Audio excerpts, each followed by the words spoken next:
Next, ladies and gentlemen, let's explore the investor-friendly legal framework to facilitate FDIs in Sri Lanka. And to speak on this, we are privileged to invite the Honorable Ali Sabri, Minister of Justice of Sri Lanka, to give us an overview of the legal framework.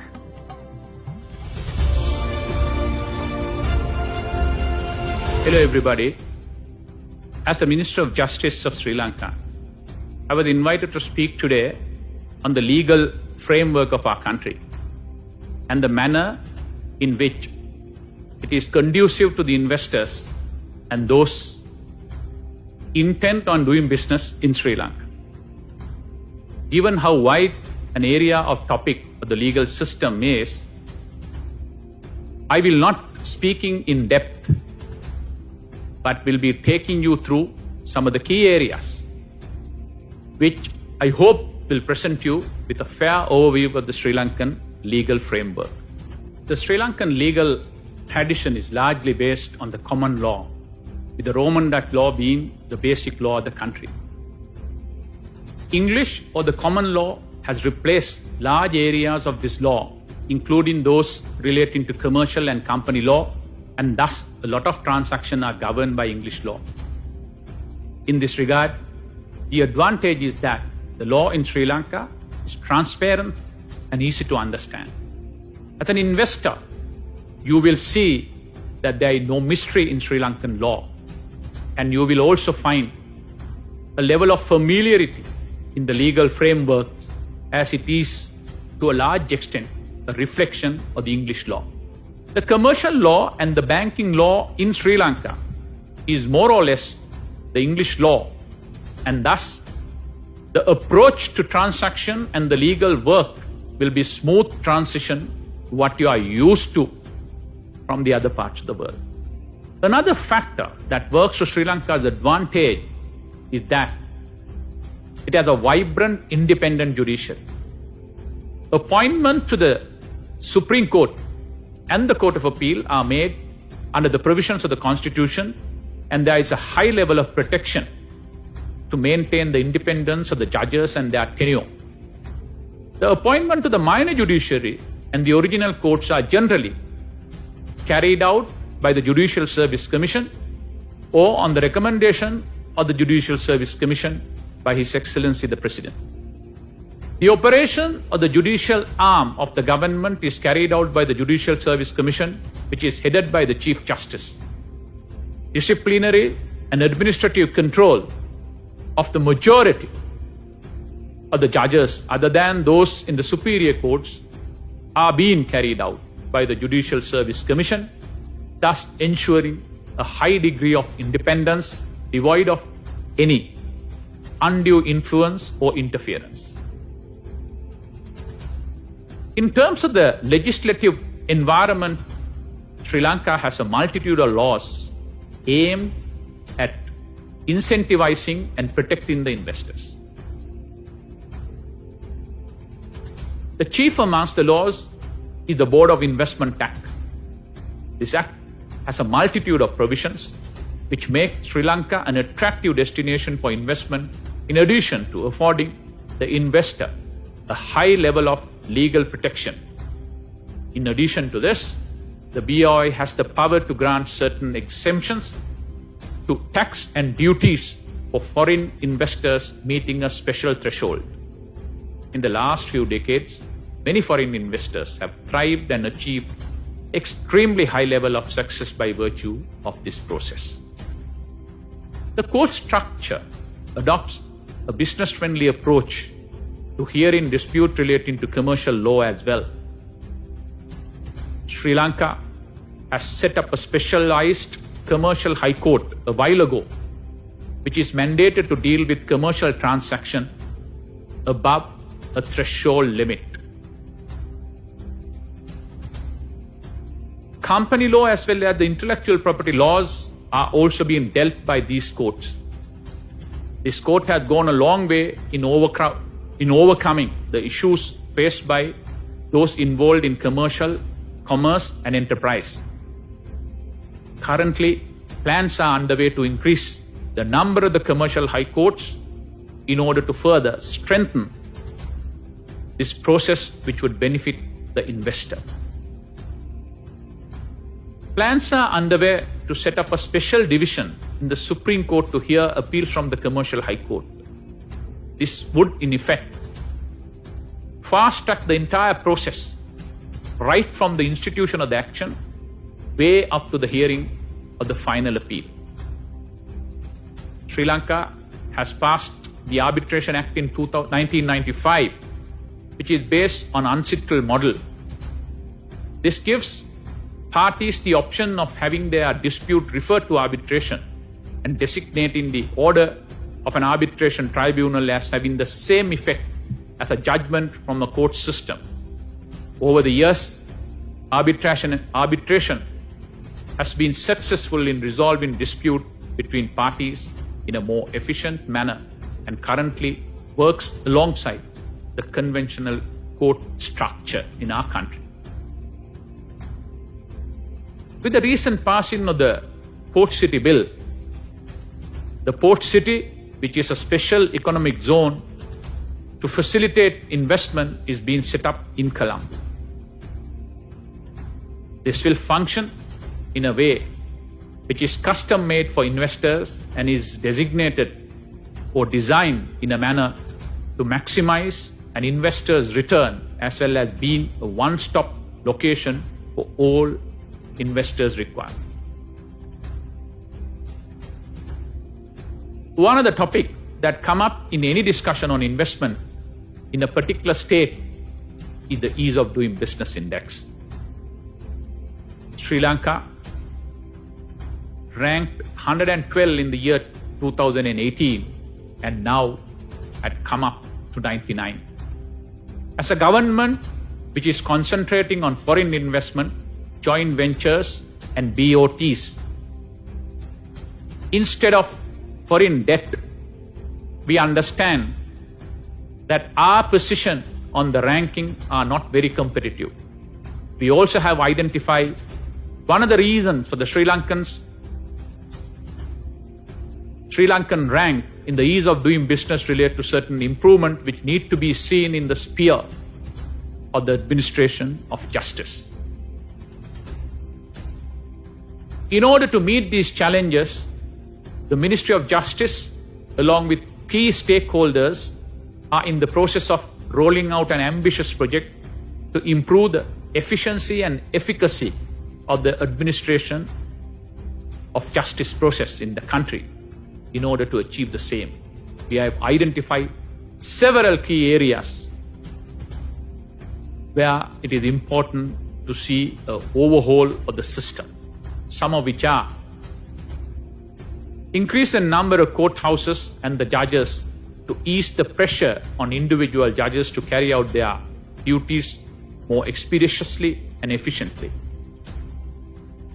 Embrace the technology in that embarking on an ambitious project to digitalize the entire court system. An ambitious program to reform the laws, including repealing and replacing the outdated laws and introducing public-friendly and efficient legal system. Infrastructure development to support the modern needs such as building state-of-the-art court complexes and supporting and upgrading all related institutions such as the Attorney General's Department, the government analyst, the legal draftman, and others connected to the administration of justice. As I have set out, the government is in the process of implementing a range of targeted and overdue improvements to the justice sector, which will not only improve the ranking on investment-centric indexes, but also have a significant positive effect on the investor experience in Sri Lanka. Government is fully committed to reforms. It has already conceptualized the reform program, identified the areas which need to be targeted, and backed up with the necessary funding. A 500% increment had been put to the sector by the last budget. This also represents the largest commitment in the Sri Lankan history towards justice sector reform. The program has a full-fledged project office and support of a full-time staff and experts in the field, and focuses on 5 areas, namely infrastructure development, digitalization and court automation, criminal law reforms, civil law reforms, and commercial law reforms. As I have outlined above, one of the main areas of improvement to the legal structure is the increase of the number of the courthouses and the judges. Over the next few years, 100 new courthouses are to be opened all over the country, and also a doubling of the number of judges as a part of the infrastructure development. The rationale is by increasing the number of judges and the courts, there will be lower number of cases allocated to per judge, which will in turn result in faster hearing and more expeditious and efficient hearing. Digitalization is our second aspect which I wanted to expand. One of the key targets of the justice sector reform program is the digitalization of the court system and the introduction of court automation. We have already taken steps in this regard. The Supreme Court of Sri Lanka has started digital hearing. To support this, rules were made under the Constitution. They apply for electronic filing of applications, motions, appeals, and other documents. And I am pleased to say that it is progressing well. The Court of Appeal too have started hearing appeals remotely and has achieved good level of efficiency. The goal is to migrate towards a system with e-hearing, e-filing, and video conferencing. It's a part of the standard functioning of the court. This will allow day-to-day hearings and also include provisions such as those foreign witnesses to testify remotely, thus saving time, money, and also widening the ability for courts to hear investment and commercial disputes.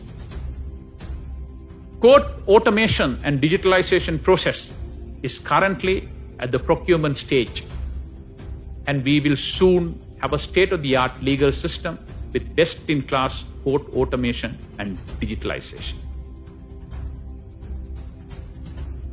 Digitalization is not only limited to the court system. The company registrar as well as the land registry is also in the process of being digitalized.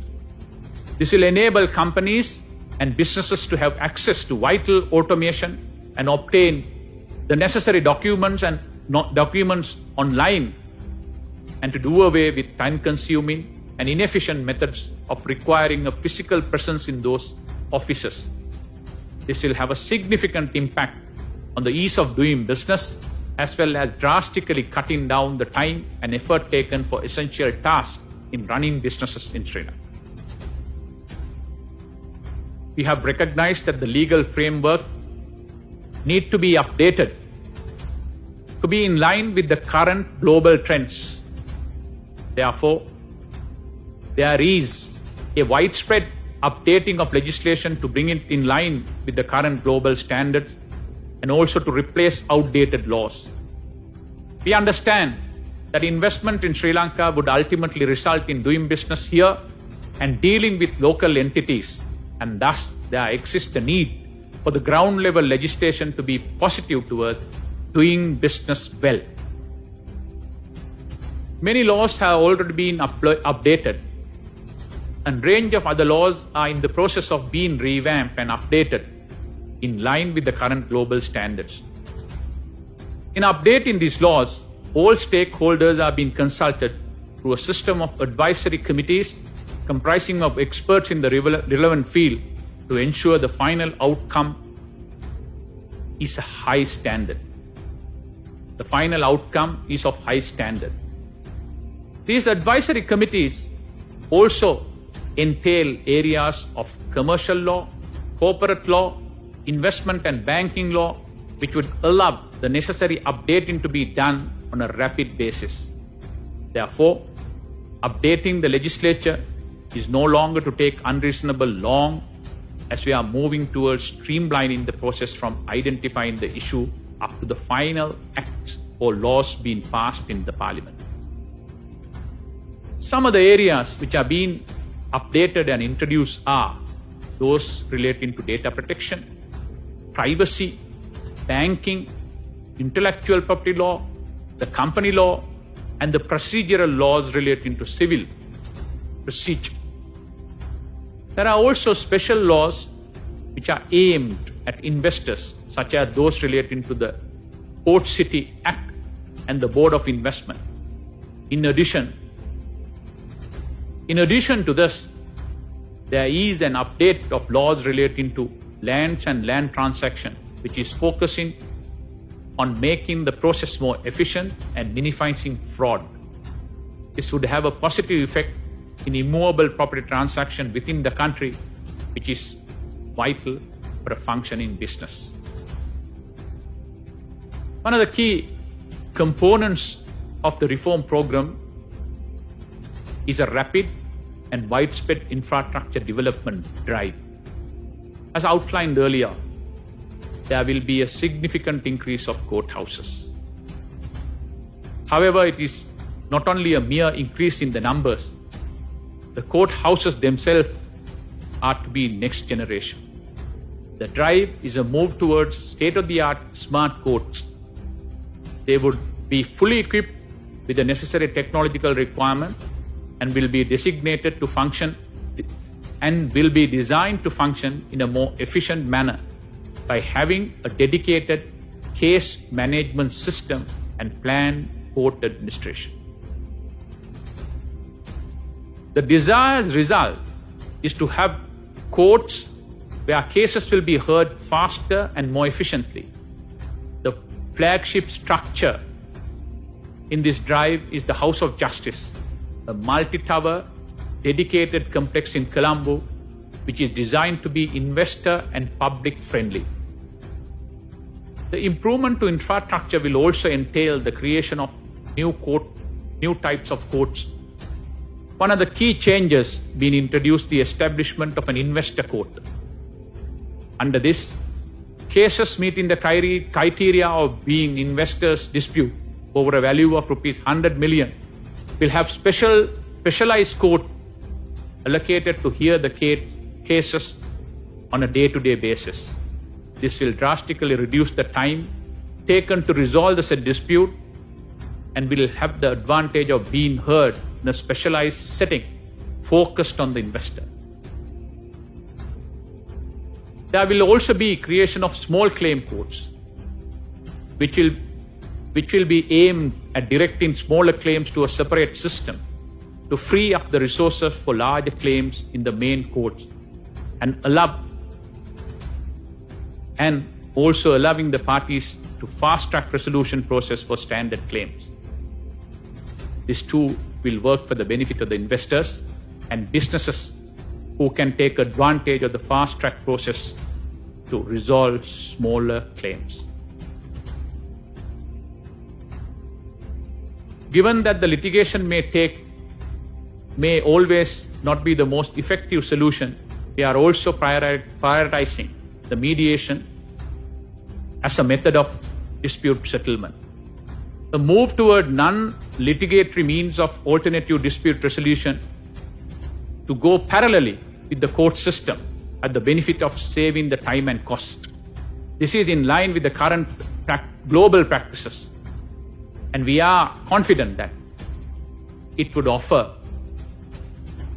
commercial parties a more suitable option in certain cases where litigation does not make business sense. The court procedures too are to be looked at carefully to minimize time spent on litigating. One of the key components is the reform of pre-trial conference, which aims at expediting court hearings by agreeing on the terms of dispute at the outset, thus preventing unnecessary long litigation. This is in line with global standards and will also cut down the cost involved to all parties. As a part of the sector-wide reforms, we are upgrading the institution relating to administration of justice, as we want to avoid any bottlenecks in the process of justice administration. Thus, we have identified all connected and supporting institutions to the administration of justice need to be upgraded in line with the main reforms in order for the process to work efficiently. Accordingly, institutions such as the Attorney General's Department, Government Analyst Department, and the Legal Draftment Department are being upgraded and improved. We have seen considerable success in pilot project initiated at the Government Analyst Department with a record improvement in efficiency and hope to roll out similar project in the other institution as well. In doing so, we are working with a multitude of international development partners who are providing us with technical assistance and expert support. These reforms are happening at a rapid pace with the full support of all relevant stakeholders and government institutions. The goal, which I am confident will be achieved within a viable period of time, is to have a world-class justice administration system which would be geared towards encouraging, protecting, and incentivizing investors as well as those who plan to do business in Sri Lanka. We are moving forward and we are on track to reach our goals. We invite you to be a party to this drive and to move forward with us towards our journey to becoming a world-class investment destination. Be our partner in our success so that you and the country can both benefit from a strong relationship backed by a trustworthy legal system. Thank you.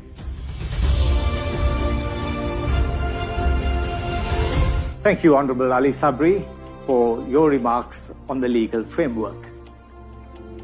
Ladies and gentlemen, this culminates day one of the plenary sessions. We hope to see you tomorrow.